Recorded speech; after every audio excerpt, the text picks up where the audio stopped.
aquello que los romanos llamaban la res pública, la cosa pública, que es lo que viene a defender el republicanismo. Bien, quise dar esta definición que parece pasar por un campo sociológico y como si esto se trataba de una clase de historia o de política. La charla esta no va a concentrarse en esto, sino a tratar de bajar a tierra con ejemplos muy concretos la otra parte del concepto del populismo. Esto que acabo de describir es el populismo como mecanismo y engranaje de apoderamiento, de apropiación del símbolo pueblo para uso y abuso de una oligarquía de dirigentes que una vez que obtienen esa patente de pueblo, lo usan para beneficio personal, propio o grupal. Porque ¿saben qué? No hay un populismo de izquierda solamente. Hay un populismo de izquierda, de derecha, civil, militar. El populismo es preideológico. Las ideologías fueron utilizadas por el líder populista o son utilizadas por el líder populista como una máscara. Una máscara.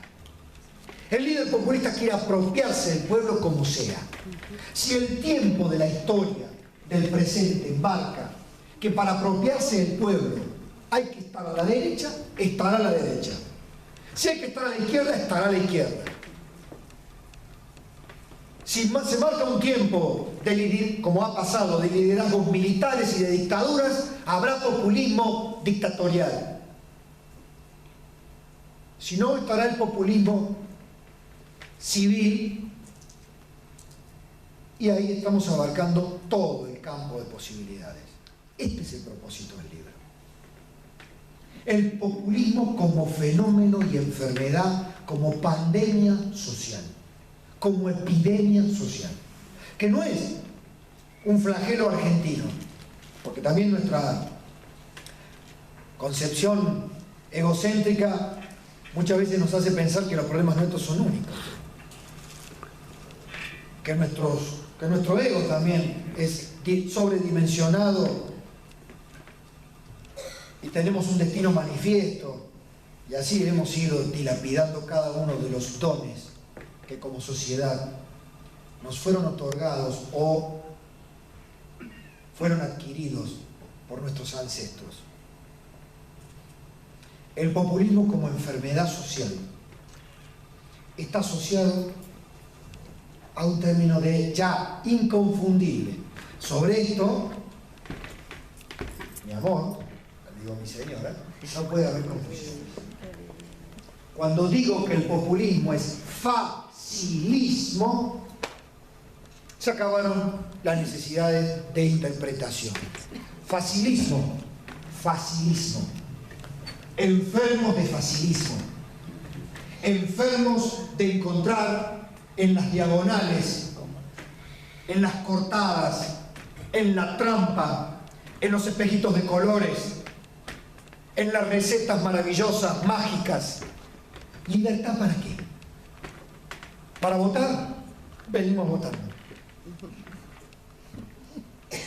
¿Libertad para qué? ¿Para mejorar económicamente? Vivimos de tropiezo en tropiezo. ¿Libertad para qué? ¿Para qué querían libertad ustedes en el 83? ¿Para qué nos dieron la libertad a nosotros? 31 años han pasado, y como dice Norma Morandini, hemos entendido que ya no basta no tener un general en la presidencia para tener democracia y no tener dictadura. Tomen las riendas y el capital de sus valores lo saquen del ropero de las fotos del abuelo gringo, alemán, judío, armenio, y digan, ¿cómo vinieron estos viejos a hacer qué a este país? A laburar. Mentira, justificaciones, que la culpa es que vinieron los atorrantes de los tanos, los atorrantes de los gallegos y no nos conquistaron los ingleses, que si nos hubieran conquistado los ingleses esta otra sería esta patria. Justificaciones de mesa de café, de filosofía barata.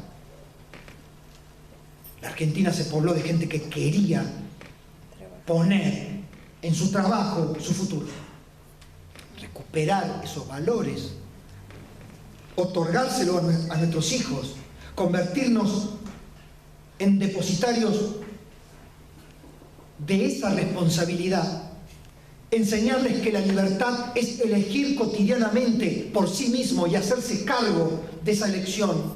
Esto es lo bueno, esto es lo malo, esto es correcto, esto es incorrecto. Y que una elección incorrecta conlleva un castigo o una responsabilidad. Que no es cierto que sea todo igual. El relativismo absoluto, el igualitarismo mediocrizante.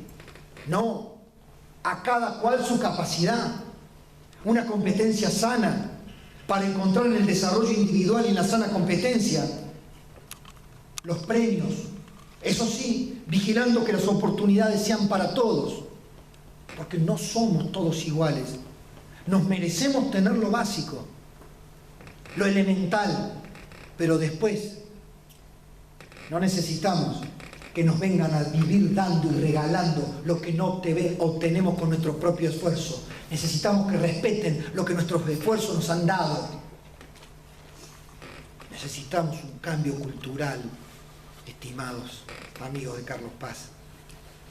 Por eso este libro, por eso este grito, por eso nunca más al populismo, para recuperar la tradición de aquellos que hicieron lo correcto. Si San Martín, para cruzar los Andes, hubiera tenido que hacer una encuesta, no cruzaba los Andes.